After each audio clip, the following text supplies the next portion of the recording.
अल्लाह सही रहम फरमाए, रब करीम शलबाज फरमाए, महबूब मुस्तफा करीम फरमायो मुझे उम्मत जे मतो एकड़ो दौर इंदो साईं फरमांदा पीउ माउ जी ना फरमानी आम जाम थी वेंदी। शादी से बुधाई मां हुजूर फरमायो मुझे उम्मत जे मतो एकड़ो दौर इंदो पीउ माउ जी ना फरमानी आम जाम थी वेंदी। आहे ना साईं जो अजीज़ा सचूं आहिनि कि न?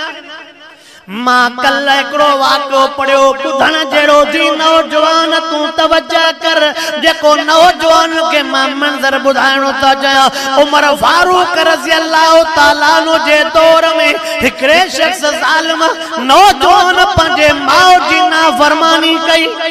सोने उमर साईं जो दौर आहे, मां ज़ालिम छो थो चवां, छो तो न पंहिंजे माउ खे रंजायो, पंहिंजे माउ खे। मां वाइज़न में लफ़्ज़ चवंदो आहे न त हिननि लफ़्ज़नि जे कॾहिं पीउ खां पुछा कयो थी, जॾहिं पुट पीउ खे चवे त तूं मुंहिंजो थो खाए। पुट थो चवे पीउ खे छा थो चवे? दवा। इन लफ़्ज़नि जो असर कॾहिं पीउ खां पुछो अथी त जॾहिं पुट चई तूं मुंहिंजो थो, इहो जेको कातीअ सां तुंहिंजे दिलि खे टुकर टुकर कयईं, इहा दिलि गंढ बि पुट थो चवे त मुंहिंजो थो खाए। नो थी चवे ससु सोरे के त मुझे मुड़स जो सा खाओ। अल्लाह जेकॾहिं मुड़स गैरतमंद हुजे त ज़ाल खे ताक़त थींदी। अल्लाह मुड़स गैरतमंद हुजे, पीउ माउ जो फरमा बरदार हुजे त ज़ाल चवंदी आहे ओ मुसलमानो, ओ मुसलमानो, महबूब मुस्तफा करीम सल्लल्लाहु अलैहि वसल्लम फरमाइंदा मुझे उम्मत जे मतो एकड़ो दौर ईंदो जॾहिं पीउ माउ जो नाफ़रमानो थी वेंदो। हज़रत उमर फारूक रज़ी अल्लाह ताला अन्हु जो दौर तो ॿुधायांव। उमर फारूक खे ख़बर पई हिकिड़ो नौजवान आहे जंहिं पंहिंजे माउ जी जल जी नाफ़रमानी कई आहे। ओ नौजवान ज़ाल जे करे तूं अम्मा खे बीठो गारियूं ॾींदो आहे। ओ नौजवान ज़ाल जे करे तूं अबे पोड़े खे बीठो गारियूं ॾींदो आहे। ज़ाल जे करे तूं भेनुनि खे पियो रोआरींदो आहे। ओ पीउ माउ खे रोअण वारा, ओ भेनुनि खे रोअण वारा, ओ ज़ाल जे करे समूरनि खां मुंहुं मटण वारा, महबूब मुस्तफा जी हदीस ॿुधाई मां उमर फारूक जी ॻाल्हि थो कयां। उमर फारूक रज़ी अल्लाह ताला अन्हु उन शख्स खे घुरायो। घुराइण खां बाद में पाणीअ जी खली थींदी आहे, अॻे खलियूं थींदियूं चमड़े जूं, उहा चमड़े वारी खली घुराए करे उन में पाणी विझी करे हिन खे चई पेट सां ॿधी छॾ। वॾी खली चमड़े जी पेट सां ॿधी छॾ। या पेट सां ॿधल हुजई चवेस तो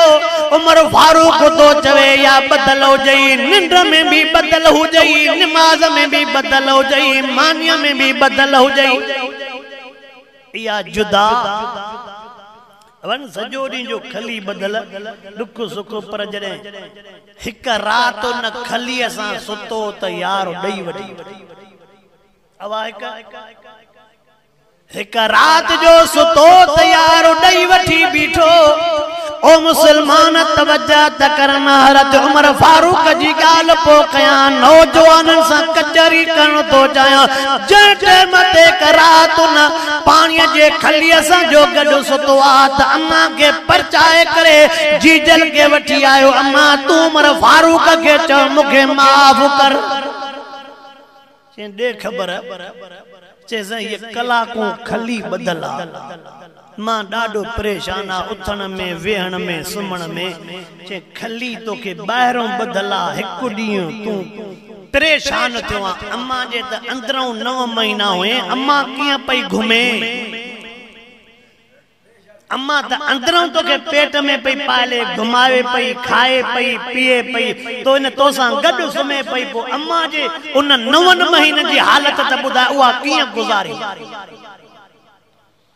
अल्लाहु अकबर। ओ नौजवानो मां हे जुमलो चवंदो रहंदो आहियां, महबूब मुस्तफा करीम सल्लल्लाहु अलैहि वसल्लम फरमाईंदा जे मथों जीजल नाराज़ आहे जो मौत कलमे पाक ते न थींदो।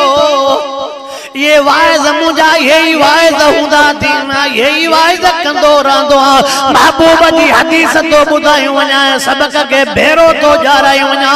महबूब फरमायो जी दिल नाराज थी मौत कलमे पाक ते न थी दो कलमे ते मौत न थी कुछ बचो बचो कुछ अल्लाह न करे सुबह जे टाइम ते तुझो थ्रेशर अचण वारो जे रात जे टाइम ते जकने को फेड़ो साड़े वने बचंदे हाँ वाह जैसे मुझे सजे साल जी कमाई हली वई साल जी कमाई जी गणती थी जिंदगी जी कमाई जी गणती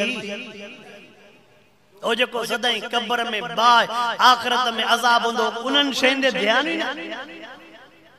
महबूब मुस्तफा करीम सही फरमाइंदा हुजूर अनवर अलैहिस्सलातु वस्सलाम फरमायो अब्बो अम्मा नाराज थी रब वट कोई भी अमल कबूल को न पवंदई कंहिंजी तो हदीस बुधाया हवा हदीस कंहिंजी तो बुधाया ॾिसी वठो भला पोइ बुधायो हवा ये महबूब से जो हदीस वो ये महबूब सही असां जे लाए फरमाए विया कि न गैर मुस्लिम जे लाए फरमाए तां जो भी पने जे वाणन सां हुंदो राब्तो तां भी वाणन सां वापार डेटी लेती कंदा हुंदो करोड़ जो मसलो हुंदो त गीता जो कसम वाणियो हाँ तू चवे सेठ बाबा तू गीता जो कसम खण चवंदे मुसलमान तू कसम खण मां छड्या मैं हिन के जेड़ो वारो मिले त एकड़ो छा सजे भाग पई जा कुरान मथे ते खणी बी रहंदो असा बिया भी मुसलमान एड़ा छड़ो पंजे जे गाल के मथे करण जे ला कूड़ ते भी ये कुरान खंदा ते जण हिन जी ड्यूटी मस्जिद नबी में अरे खबर भी है ए कूड़ा ए कसम तू छा तो खणे हिन साबरीन मो गलत फायदो न वठ हिन साबरीन मो गलत फायदो न वठ हिन के जडे कावड़ आयो ही न पो हिन जो पकड़ल न बची सकी आ हिन जो पकड़ल ओ मुसलमानो अल्लाह सही चल हया नसीब फरमाए महबूब मुस्तफा करीम सल्लल्लाहु अलैहि वसल्लम जो जुमलो तो बुधाई वनाव महबूब सही फरमायो मुझे मजे मतो एड़ो दौरी दो जरे पी माओ जी ना फरमानी आम जान मोधी वेंदी अजो को यो दौरा अबो बे के त चवण दिला तैयार पर पुट सा गालण दिला तैयार ना है छाजे करे न तो चवे जे पुट बेइज्जती करे विजंदो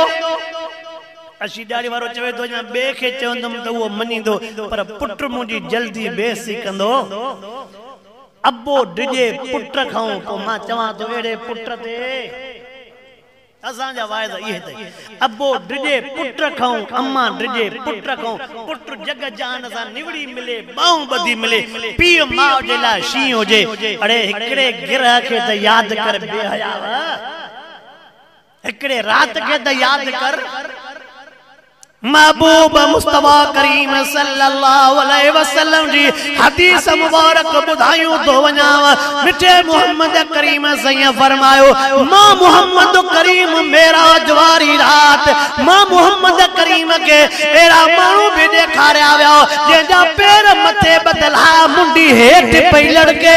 हे मां सबकन के पण पचाईंदो बिया भेरा भी जाराईंदो फरमांदा पैर मथे बदला मुंडी हेठ पई लड़के जहन्नम जा गुर्ज उनके हया प्याजन रड़ियो पाकन दाऊ पाकन पर कोई भी रड़ियो बुधन वारो कोन कुकू बुधन वारो कोन महबूब सही फरमायो मां पोशाक में हिनन जो गुनाह केड़ो जवाब मिलियो ओ महबूब आन त तुजा पर दुनिया में पी माओ के गारियूं दींदा हाय हाय मुके उन पोड़े जा लफ्ज एकड़ो वाक्यो ना खोड़ वाक्या पर उन पोड़े जा लफ्ज ए हुन जा गोढ़ा हुन जा सुडका हुन जा रोण में चप हलण अन्या भी वो मंजर याद पवंदो आ अब्बो तो चवे पांजे मुए बेइज्जती करे तभी ठीक वा पर ज़ाल के त मुते न खिलाए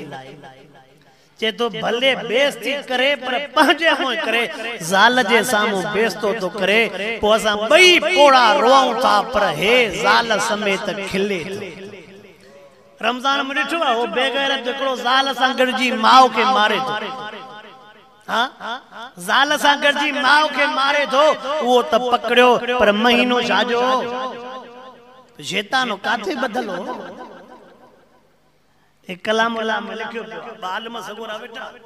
शयातीन अल जिन्न वल इंस, रब फरमाए तो एकड़ा शैतान जिन्नन में ॿिया शैतान इंसान। कुरान तो फरमाए मिनल जिन्नत वन नास, एकड़ा शैतान जिन्नन में एकड़ा शैतान माण्हुनि में। शैतान जिन्नन वारा त बदल पर माण्हुनि खे